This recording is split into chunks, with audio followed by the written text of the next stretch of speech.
这个食堂呢，是我们单位的职工食堂，它已经有30多年的历史了。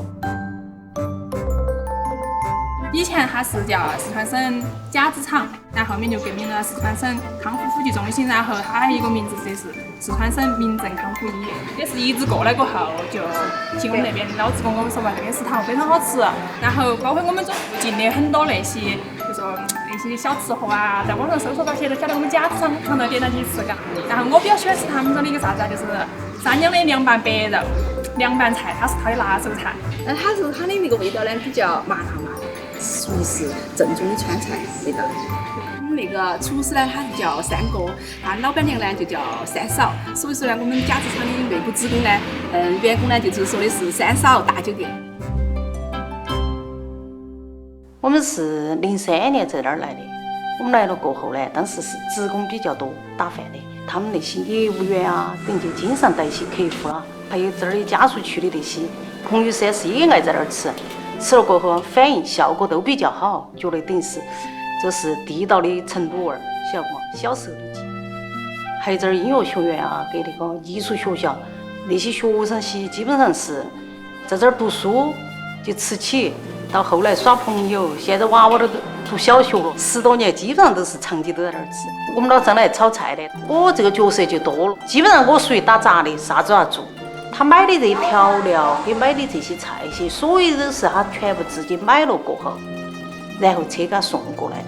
他相当挑剔，就连我买他都不放心，这样没买好，那样没买好，他必须要亲力亲为。哇，早晨我一般呢是7点过就出门了。出门我第一个呢是买菜、买肉、买鸡鸭这些。买了过后，我把钱一付，9点钟我就到铺子上，就把这一切就准备好。到了11点钟，客人基本上就有人来了，只要忙到2点钟样子。然后我主要是这儿呢，主要有几个招牌菜呢，大家呢都很比较认可。主要我呢是传统做法，像糖醋脆皮鱼啊这些啊。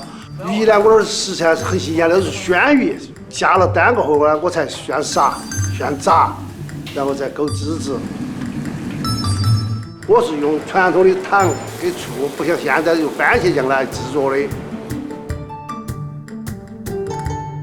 就是腰花啊，就是大家原来吃都是白味泡海椒啊这些，现在我用胡辣那个干海椒啊、花椒那个制作的。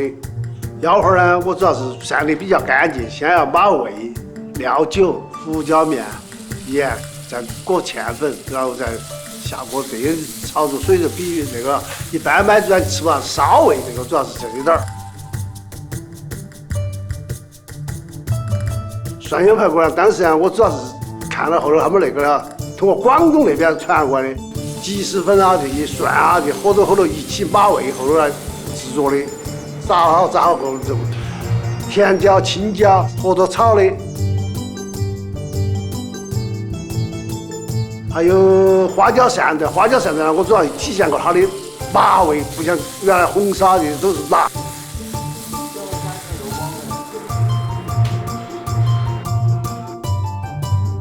只要12来个人，职工还有20-30个人来吃饭，我还把他们准备好。一般的情况下呢，是他们职工是自己吃饭，自己舀，5块钱一个人哈，或者打菜就是1荤1素。因为炒只有他一个人炒，你菜单一进去了过后，买主就觉得菜马上就要出来噻，肯定给人一种感觉就是这样子的。哎，我咋菜单进去半天菜不给我端出来？我既然吃馆子嘛，肯定就要快滴点噻。你要慢，我不该在屋头慢慢整了。但我这儿的买主呢，都比较理解我们，就晓得我们是一个人炒。还有呢，就是说再忙的情况下，他都不得节约时间，或者3泡2下就给你端起来了，他不得的。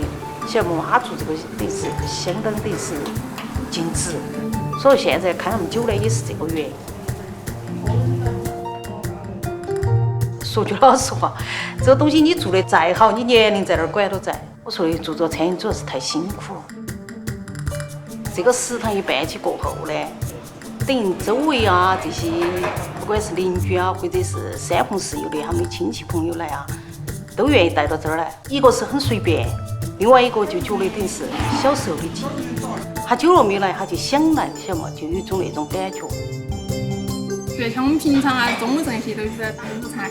然后比如说我们有一个聚会呀、还有比如说我们家庭那些啊，比如说来了好朋友那些啊，来了客人那些啊，我们都到这个地方来，对，变成了我们的第2个食堂。我就是住到小区里面，然后遇到家里面不想弄啦，我就在这边来就很方便。它就是我们除了家之外的另外一个，就是说，吃饭的一个地方，一个小厨房、小食堂。我们不是那个家子厂的员工，但是我们经常过来，一想到吃鱼的话，肯定都要到那个食堂来，都像我们的第2食堂一样。一般他们都这样子觉得是他们的第2食堂，所以说一般的那些老客户来哈，就说的，你看我们又来吃食堂，我们都是晓得他们想吃啥子。我还是觉得等于是这个食堂呢办的还是等像家一样的那种，晓得不？有种感觉。